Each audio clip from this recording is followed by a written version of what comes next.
কক্সবাজার সমুদ্র সৈকত পৃথিবীর দীর্ঘতম একমাত্র সমুদ্র সৈকত।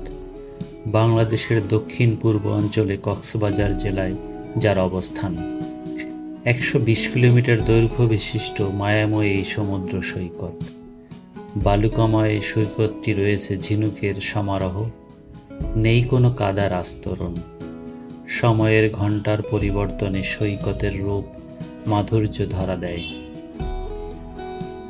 সকালের সৌন্দর্য এক, মধ্যাহ্নে অন্যরকম, আবার পড়ন্ত বিকেলে আরেক রকম।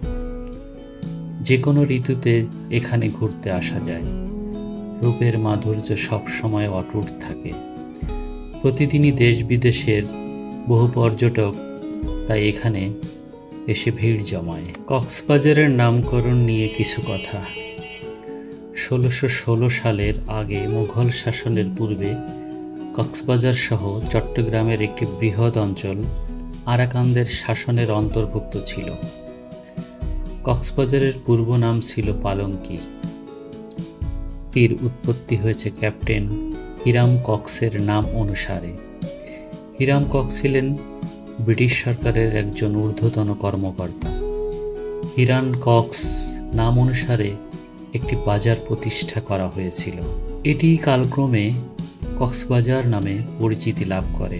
মুঘল সম্রাট শাহ সুজা আরাকান যাওয়ার পথে কক্সবাজারের সৌন্দর্য দেখে মুগ্ধ হয়ে এখানেই ক্যাম্প স্থাপন করেন।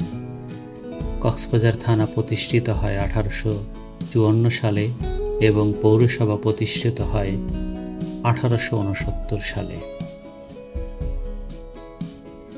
বাংলাদেশের দক্ষিণ পূর্ব অঞ্চলের চট্টগ্রাম বিভাগের কক্সবাজার জেলায় কক্সবাজার সমুদ্র সৈকত অবস্থিত। এর পূর্বে রয়েছে মায়ানমার এবং ভারত সীমান্ত, দক্ষিণে রয়েছে সুবিশাল বঙ্গোপসাগর। বাংলাদেশের রাজধানী ঢাকা থেকে কক্সবাজারের দূরত্ব হচ্ছে প্রায় ১১৫ কিলোমিটার।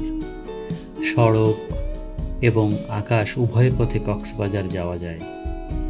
চট্টগ্রাম শহর থেকে ১৫২ কিলোমিটার দক্ষিণে অবস্থিত কক্সবাজার।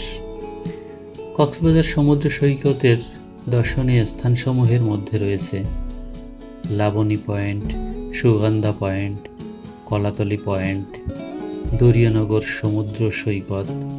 এখানে প্যারাসেলিংয়ের মাধ্যমে আপনি দেখতে পাবেন নিচে বিশ্ববিশাল সমুদ্র এবং অপরদিকে বিশাল বিশাল পাহাড়। এরপরে রয়েছে হিমছড়ি, সুউচ্চ পাহাড়, যেখানে উপরে উঠে পাহাড়ের সমারোহ এবং সমুদ্রের সৌন্দর্য দেখতে পাবেন। রয়েছে ইনানি সমুদ্র সৈকত, যেখানে কিছু প্রবাল দ্বীপের দেখা মিলবে, এবং রয়েছে পাটুয়া টেক, হাজার হাজার প্রবাল দ্বীপের সমারোহ সেখানে।